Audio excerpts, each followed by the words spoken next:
It's time to have your say. It's time for the Q&A. Welcome to AskSCW once again, answering your questions on WWE, Impact Wrestling, NXT, AEW, much more. What's next for Daniel Bryan after SmackDown? What's going to happen on the Retro SmackDown that's coming next week? Should AEW sign Tessa Blanchard? And also, who will be taking the Knockouts Championship from Deonna Purrazzo? That and much more on the way straight after this.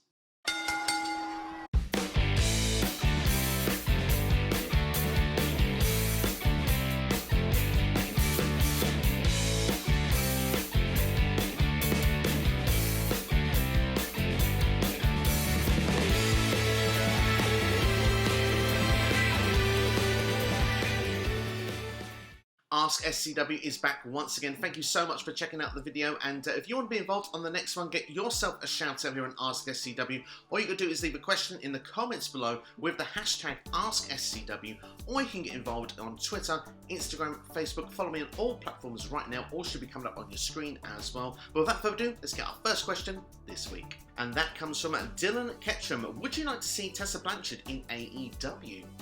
I really would. I think Tessa Blanchard is one of the best free agents out on the market right now. A lot of rumours are suggesting that that deal is close to actually happening. There has been speculation as well with NXT, with the Diamond Mine as well, that's been going on this week. But it seems to be more likely that AEW would be the destination. Of course, her father, Tully Blanchard, is in AEW as well. Would she be aligned with the Pinnacle? Who knows what could happen with that? But one thing is for sure, I think that it would be a great signing, because let's forget everything about the rumours of what could be the baggage that come with Tessa Blanchard. I look and see the performer, because I don't know Tessa Blanchard outside of what I see on a television screen, and what I see on a television screen is one of the best. She is fantastic in the ring, she's great on the mic as well. I think she's a better heel than Babyface, but she can play both roles very well, and I think that when you look at AEW's women's division, that will take it up another level. We are talking about the best free agent potentially out there, one of the best women's wrestlers in the world as well. I really think that she brings a lot to the table. So in my opinion, I think it's a no-brainer. I think that you need to bring Tessa Blanchard in. I think any company would benefit having Tessa Blanchard on their books. Their women's division instantly gets more credibility. And I do think as well, if you look at AEW's women's division, it is massively improving, because they had talent there all along, but they're getting more matches, they're getting more time, they're getting more storylines, and they're being presented as a much more, it's being presented a lot more important on AEW TV. And if Tessa Blanchard was to come in and join that, I think that it goes just from strength to strength, it goes further up, and I think it'll be a masterstroke from Tony Khan if all works out to plan. So yes, I would like to see it. I think it'd be a great signing, and let's see if it will happen over the next coming weeks and months. Next question, I believe, is from a first-time asker in Evan Belknap. Thank you for your question. How will AEW debut Tessa Blanchard, or do you think they will pair her with Darby? Great question, this one. Of course, if she is going to come in, how will they debut her? That is the million-dollar question. I've got a couple of scenarios for you, and we'll touch on Darby towards the end of the question. Number one, as I said there, she could be a part of the Pinnacle. I think that makes sense. Her father is a part of this group. They're meant to be, this representation of the best in the business and the future of the business as well. Tessa Blanchard would fit that gimmick perfectly, and to get a female member in that group as well, if there is still a clash with the Inner Circle, that could actually, encourage the Inner Circle to bring a female member into their group, something that had been heavily rumoured a few months ago. So that could be one potential storyline that you could go down. A second one could be to go immediately for the AEW Women's Championship. I mean, why waste time? I mean, if you look at things potentially storyline-wise, we know the direction now is Hikaru Shida against Britt Baker, and depending on the victor, you can go easily down the storyline. I mean, if Hikaru Shida retains, instantly you've got the money match there, almost the face-off if you want, the one that's dominating AEW for the last 12 months in Hikaru Shida against, arguably one of the best women's wrestlers in the world, someone that comes in with star value, the daughter of Tully Blanchard. It's an instant-made money match, but I think you could have more fun if it was Britt Baker. And I did say that she can play babyface Tessa Blanchard. If she was to come in and Britt Baker was doing her championship celebration after Double or Nothing, I think that would be a great way to bring her in. And then, of course, Britt Baker can always try and hold off the idea of defending that championship against Tessa Blanchard. Yes, star power. Yes, you're a great female performer and you've won championships where you've been. But hey, I just got myself to #1 in the rankings. It's now time for you to do that. You're starting at the bottom of the ladder and you've got to work your way up to the top. I think that would be quite a fun storyline that you could work as well. Let's talk about Darga, shall we? Because Darga is a great performer and of course is the, I believe now it's the husband. They got married last year, Darga and Tessa Blanchard, and I would like to see him in AEW. I think he would actually bring something to the table. I don't see him as a main event player, if I'm being honest. I think you're looking more towards the TNT Championship division, I think around that mid-card sort of area. If he was to be brought in with Tessa, that could be quite fun, could be quite interesting. The only thing I would say against it right now is Tessa Blanchard is arguably the star name. She doesn't need to have someone else with her, even if it's her husband. I personally, at the moment, looking at the rumour of it, looks like that Tessa Blanchard is going in on her own and that Darby will not be at this present stage. But if it was something that would be visited at some point, I think could be quite a fun dynamic with the husband and wife duo that we've got. Of course, we've got another one with Kip Sabian and Penelope Ford. So there's always different things with storylines that you can do that could be fun. But for me, I think Tessa Blanchard, she comes in going for the championship. I think the big question is though, does she align herself with a faction with her father, or does she come in solo? Either way, it's going to be very, very interesting. Going NXT for us next now, Mike Italian has Mike in house for us now. And who do you think is the Diamond Mine that will be coming to NXT? With season 3 of Dark Side of the Ring coming this week, which episode are you looking forward to the most? And if Bronson Reed doesn't win the North American Championship, who should beat Gargano to win that championship? A fantastic series of questions. Of course, the Diamond Mine has been something that's been heavily speculated since it was on NXT this week. A lot of people wondering what it can and might be. There was heavy speculation even on the SCW Live Q&A this week. I had a very special guest, Aaron, wrestling by Waldridge. Of course, his question will be coming later in this video as well. And if you haven't seen it, make sure to go and check it out as well. But what I will do is I will quickly go and touch back on what that question was and what we speculated on that particular video. We suggested the idea that it could be a group, perhaps a faction in some format, but also it could be NXT's version of like Raw Underground. That is a rumour that's been going around this week, that it could be that sort of style that could be brought to NXT. So rather than being superstars, it could be superstars from NXT actually testing themselves in a different way. Now, if that was to go down, I did go and say on this video, if it's presented with a rule set where things can actually make some logical sense, I'm quite in favour of seeing something MMA style in wrestling and in NXT. I think NXT would present it almost as that rebel stepchild that NXT is meant to be. I think it would be presented a lot better than what Raw could have done with Raw Underground. But I did wonder if we were going to get a faction, and of course Tessa Blanchard was the first couple of questions, which ties into this one very, very nicely. I did wonder if Tessa Blanchard was going to be a part of that, because we saw this with the Diamond Mine. Tessa Blanchard has always been associated with Diamond, so I did wonder if she would be a member of this faction. But potential people that could be involved with this, I think Parker Bordeaux seems to be one that would tick a lot of the boxes. A couple of the other recent signings, maybe Gable Stevenson could be one that could be in there. Perhaps even Rick Steiner's son, of course, recently signed with NXT as well. I think they would fit the mold very, very well if that was to be a faction put together. As for Dark Side of the Ring, I love Dark Side of the Ring. I think it's a fantastic documentary series. I'm really looking forward to Brian Pillman. I think that's the one that ticks all the boxes for me this time coming round. Because, I mean, I remember growing up and just being really shocked when learning of his passing. I'm looking forward to diving in and seeing his career.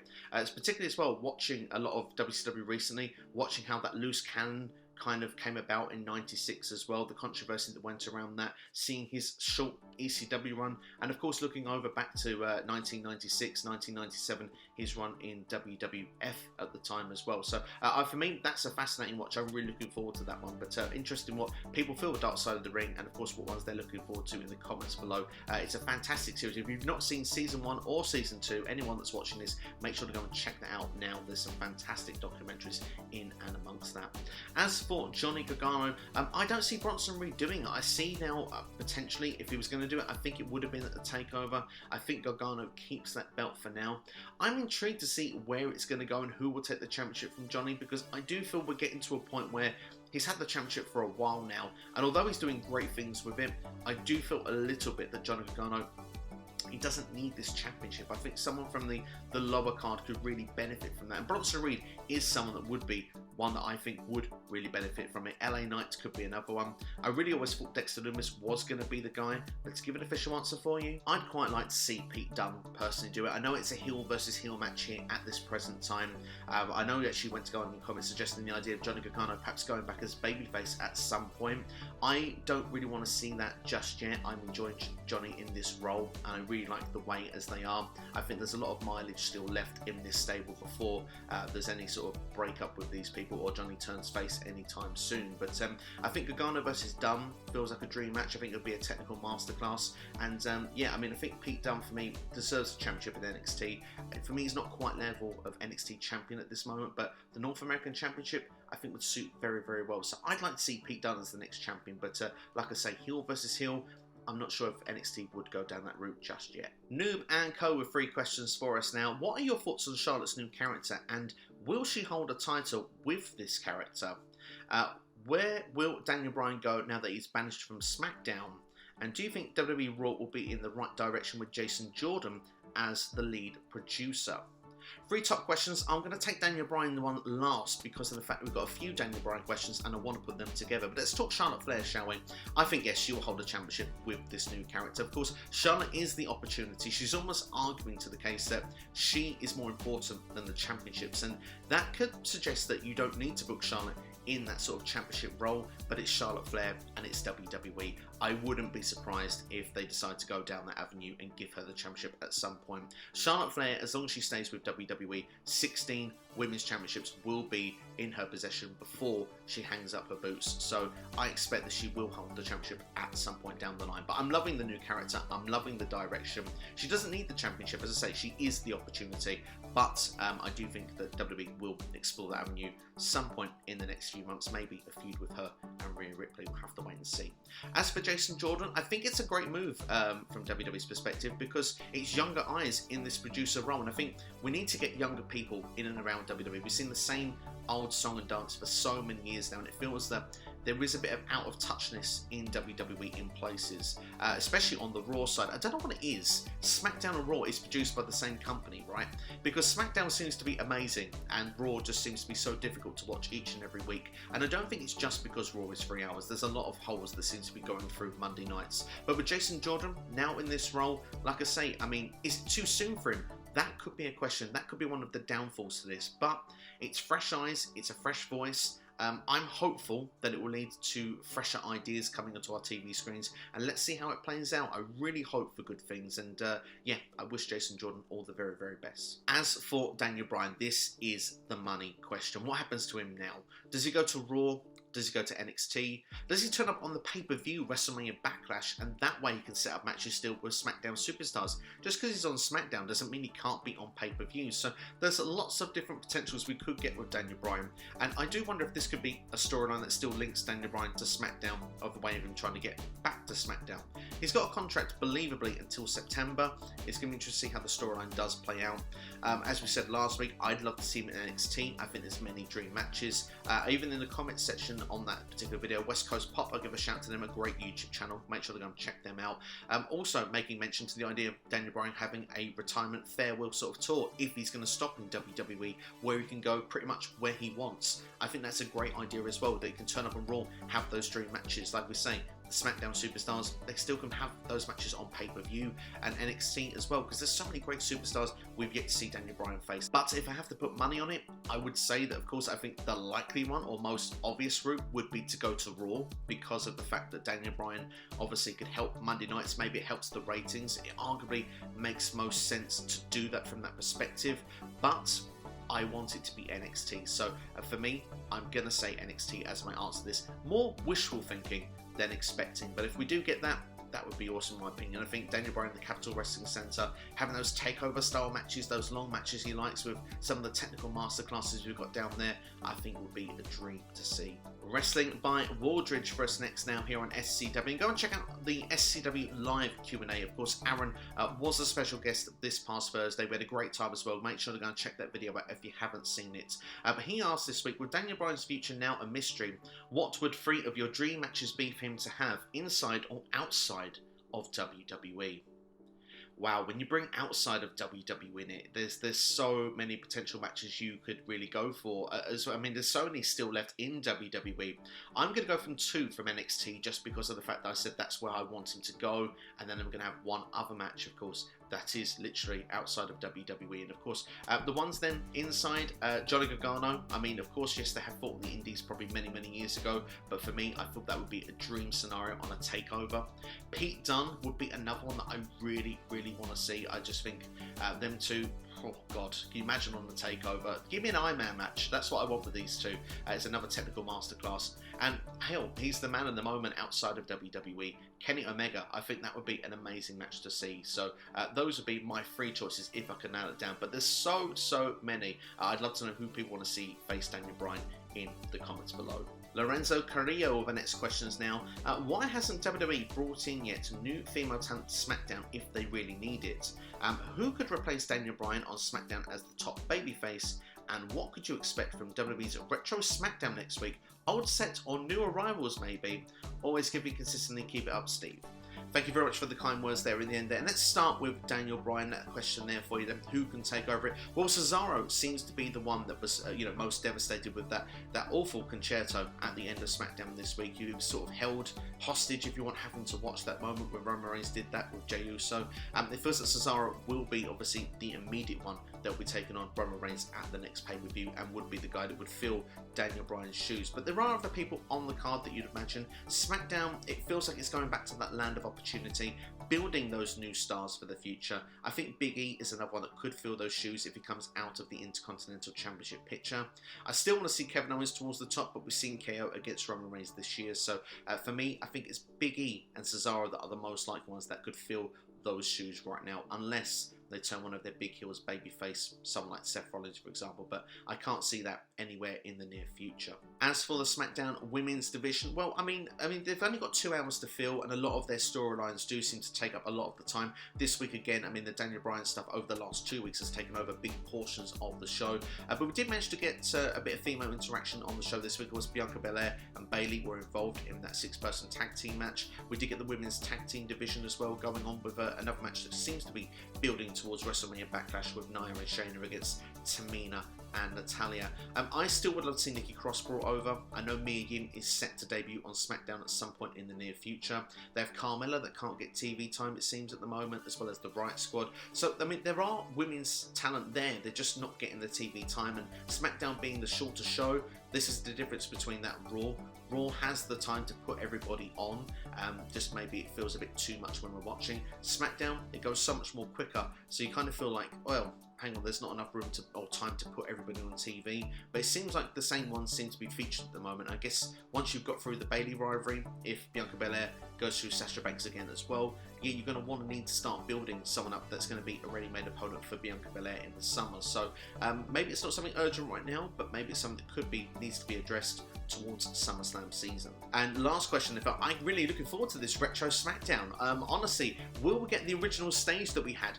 Will we get the SmackDown fist? I would love to see that. That would be so cool. I'm not sure if we're going to get a different set, a retro set like that, but if we are going to get one, I really don't think we get the fist, unfortunately. As much as I think they know that's what we want the most, I think the original one would be the most likely if they could set that up in the Thunderdome. But potentially, I think we could see a few legends from SmackDown's past. I think maybe some of the people that have been in SmackDown, a lot of these. I mean, Rey Mysterio, of course, has spent most of his time on SmackDown, so expect a big match with him. But people that could return, Teddy Long, of course, one of the great GMs from there. John Laurinaitis as well has been a GM for SmackDown, very easy to bring into TV.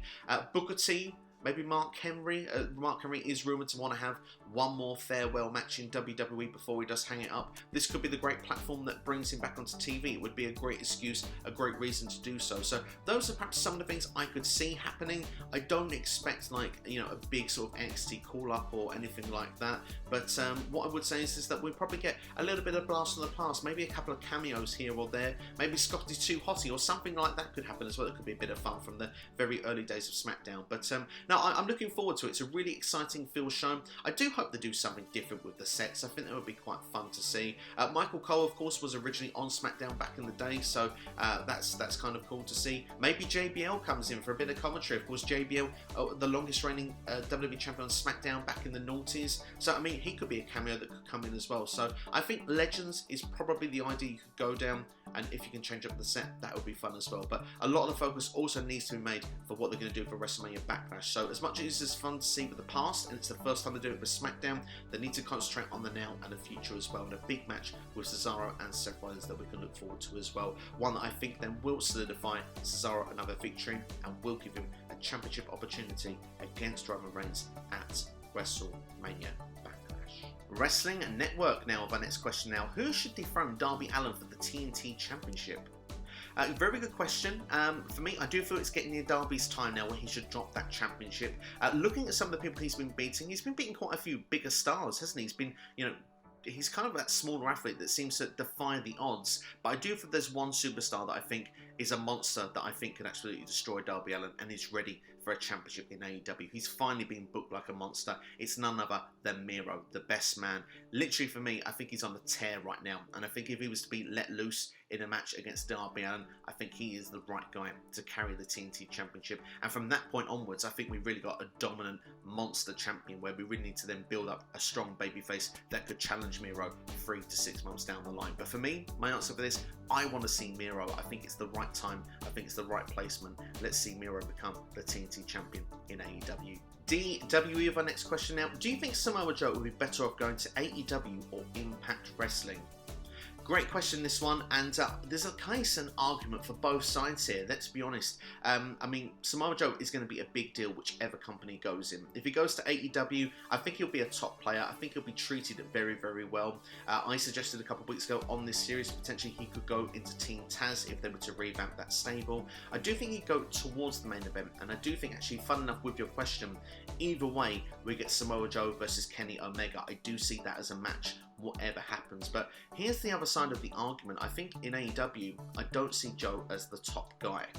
It's if he wants to be on network television on TNT each and every Wednesday, or does he want to go back to Impact Wrestling, where I think he will be the guy. If he went to Impact Wrestling, in my opinion, turned up at Slammiversary, I think you set up the match between Samoa Joe and Kenny Omega, set out for Bound for Glory, and I do feel that Joe would be the one to bring the Impact World Championship back home to Impact Wrestling. That's just my take on it. I personally, looking at it, I'd like to see them both. I'm greedy, I'm not going to lie. Maybe that Forbidden Door can treat us to both, who knows. But if I had to lay my money on one right now, I think he goes to AEW, but I want him to go back to Impact Wrestling. Next question, I believe it's from a first-time asker, Skate Uphill. Thank you for your question. Is the woman to dethrone Deonna Purrazzo currently on the Impact roster?